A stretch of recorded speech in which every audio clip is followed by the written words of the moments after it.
तो स्वागत करते हैं आपके चैनल मिस्टर रेड फैक्ट में। आज हम लोग बात करने वाले हैं कि पृथ्वी की उत्पत्ति कैसे हुई। जी हाँ, पृथ्वी का जन्म कैसे हुआ।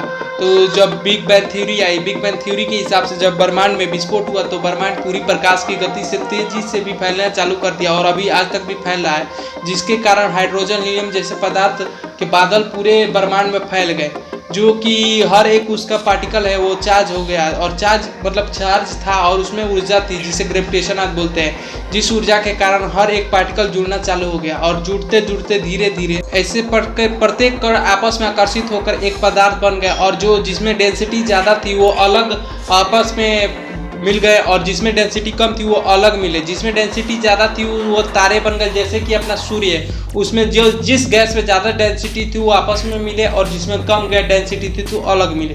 तो जिसमें ज़्यादा डेंसिटी थी वो मिलकर एक तारे के रूप में फॉर्म हो गए, स्टार के रूप में, जिसमें कि अपना सन आता है, और जिसमें डेंसिटी कम है वो अलग फॉर्म हुए जिसमें कि अपना ग्रह आता है जिसमें डेंसिटी कम थी, तो वो मिलकर ग्रह बनाए सारे। आपको लग रहा होगा कि ये बिल्कुल इजी है, बिल्कुल मतलब कि ये ऐसे विस्फोट हुआ उसके बाद से ये लगा, ऐसा नहीं हुआ। इसमें लाखों करोड़ों साल लगे। उसके बाद से इसमें ये उस समय भी लावा के रूप में कहीं चट्टान थी, कहीं लावा थी, बिल्कुल आग की तरह, ये मतलब कि आग क्या सूर्य की तरह ये भी पूरे इसमें से भी लावा आ रहे थे। और जो कि पृथ्वी अभी जैसा है वैसा बिल्कुल नहीं था, वहाँ पे इतने ज़्यादा लावा थे जिसमें कि आप देख कर आपका हालत ख़राब हो जाएगा, इतना ज़्यादा था, जिससे कि अभी सन है उस प्रकार पृथ्वी था उस समय। तो ऐसे करते करते धीरे धीरे पृथ्वी का निर्माण चालू हो गया था और सारे ग्रहों का निर्माण होने लगा था। तो इस प्रकार कण मिलकर तो पत्थर बना लिए थे और उसमें तो काफ़ी सारे लावा थे। धीरे धीरे करते करते ग्रहों का सारा निर्माण हो गया। पर हाई डेंसिटी वाला तो सन है वो जिस प्रकार था उसी प्रकार अभी है, क्योंकि उसमें ज़्यादा डेंसिटी है, और जो हमारा पृथ्वी है उसमें कम डेंसिटी है, तो इसलिए ये जल्दी ठंडा हो गया। लेकिन सन के कॉन्सेप्ट में ऐसा नहीं है, वो जल्दी ठंडा नहीं होगा, जिससे कि धीरे धीरे ग्रहों का निर्माण हुआ। और वो उस समय भी ग्रहों पे जैसे कि परत है वो लावा के रूप में थे।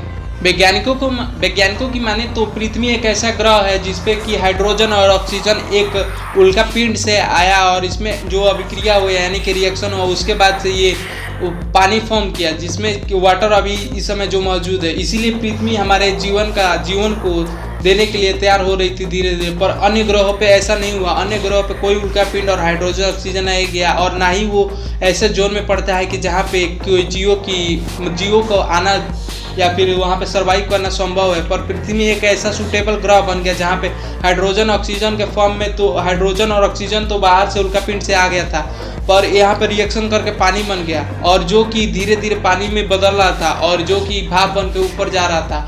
भाप बन के ऊपर जाकर बादल में कन्वर्ट हुआ, बादल में कन्वर्ट कर बारिश हुआ। ऐसे करते करते लाखों करोड़ों साल बीतने के बाद से जब पृथ्वी पे बारिश होना चालू हुआ तो पृथ्वी भी तो लावा के फॉर्म में थी, ये भी धीरे धीरे ठंडी होनी चालू हो गई। जब ये ठंडा होना चालू हो गया तब जाके कहीं जीवों को यहाँ पे आना संभव हुआ।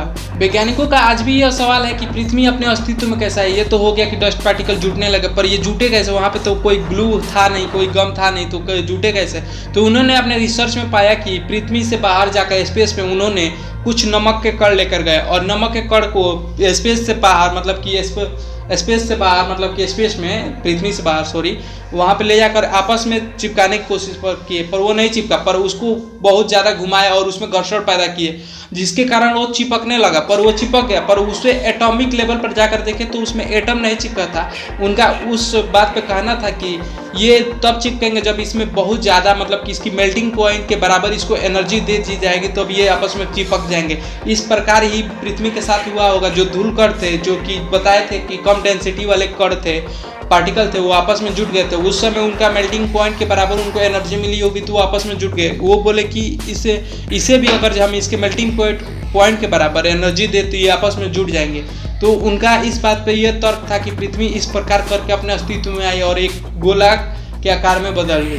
कभी कभी आपके मन में भी ये भी आता होगा कि पृथ्वी पर जीवन कैसा आया। उस समय तो यहाँ का वातावरण बिल्कुल कोई भी जीव को सर्वाइव करने के लिए मुमकिन नहीं था, क्योंकि चारों तरफ धधकते लावे और इतने ज़्यादा तापमान था पृथ्वी का कि यहाँ पे जीवन का नामो निशान नहीं था। पर उनका मानना है, वैज्ञानिकों का मानना है कि कुछ एस्ट्रॉयड मतलब कि कुछ उल्का पिंड से हाइड्रोजन ऑक्सीजन आया, जिसके कारण आपको बता चुके हैं कि पानी बारिश हुआ और पृथ्वी की जो ये तापमान है वो कम हुआ, और इसमें जो जाकर धीरे धीरे जीव जंतुओं का जन्म होना चालू हुआ। पहले पानी में, और पानी में जो रहने वाले थे पेड़ पौधे उनका जन्म हुआ, क्योंकि पेड़ पौधे ऐसे हैं कि जो किसी भी क्लाइमेट या किसी भी तापमान पे सर्वाइव कर सकते हैं। तो धीरे धीरे पानी में उनका जन्म हुआ और धीरे धीरे करते करते एक बैक्टीरिया और जीव के ऐसे करके करके इवोल्यूशन हुआ। इवोल्यूशन से हम आज हैं।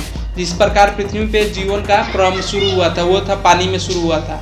कई बार आपके मन में आया होगा पृथ्वी गोल ही क्यों है। पृथ्वी ही नहीं बाकी सारा ग्रह भी क्यों गोल है, क्योंकि जब उस समय विस्फोट हुआ था तो काफ़ी सारे कण निकले थे और भागने चालू कर दिए थे। पर उस समय गुरुत्वाकर्षण बल यानी कि ग्रेविटी की वजह से सब आपस में चिपटने लगा और चिपटते समय वो काफ़ी तेज़ी से गोल गोल घूमने लगा और एक दूसरे की ग्रेविटेशन के फील्ड में आने की वजह से वो गोल गोल चक्कर खाने लगा। और गोल गोल चक्कर खाने की वजह से आप किसी भी पार्टिकल घुमाएंगे तो सारा चीज़ ऐसे अरेंज होता रहता है बिल्कुल सर्कल के फॉर्म में। तो पृथ्वी भी घूम रही थी उस समय, जिसके कारण ये गोल हो गया। गोल नहीं अंडे का आकार का हो गया। जिस प्रकार ये घूम रही है उसी की वजह से इसका घूमना ही इसके आकृति के कारण गोल बना दिया इसे। यही पृथ्वी को ही नहीं बाकी सारा ग्रह जो है वो भी गोल है।